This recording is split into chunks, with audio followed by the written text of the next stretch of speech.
আসসালামু আলাইকুম গাইস।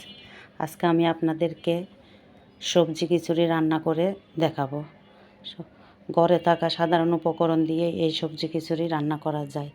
আমি আজকে তেমন বেশি সবজি ব্যবহার করব না, একটা সবজি দিয়ে। আমি প্রথমে 3 রকম ডাল, মুগ ডাল, মসুরের ডাল, চনার ডাল একটু হালকা ভেজে নিয়ে পানিতে ভিজিয়ে দিলাম।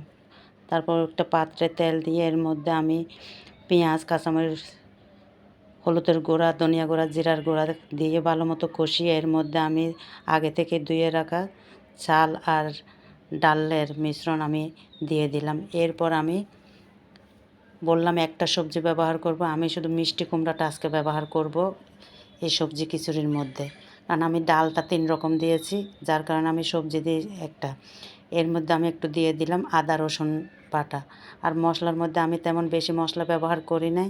আমি 2টা তেজপাতা, 4-5টা গোলমরিচ, লবঙ্গ আর 3 টুকরা দারুচিনি, আর আমি স্বাদ মতো লবণও দিয়ে দিলাম। দিয়ে আমি ভালো মতো নেড়ে ছেড়ে নিচ্ছি। এর মধ্যে এই যে কাঁচামরিচও দিয়ে দিলাম কয়েকটা, একটু জাল জাল ভালোই লাগে। আমি একটু গরম মশলা মিক্স করব লাস্টে।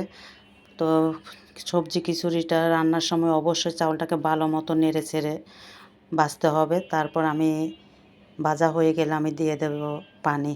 পানি দেওয়ার পর আমি একটু নেড়ে চেড়ে ঢাকনা দিয়ে আমি রাখবো 5 মিনিট। 5 মিনিট পর আর একটু নেড়ে চেড়ে আমি আবার ঢাকনা দিয়ে বসিয়ে রাখবো। এরপর 20 মিনিট পর আমি ঢাকনা উল্টানোর পর খিচুড়িটা প্রায় হয়েই গেছে। তারপর একটু নেড়ে চেড়ে আবার ঢাকনা দিয়ে আমি ঢেকে রাখবো।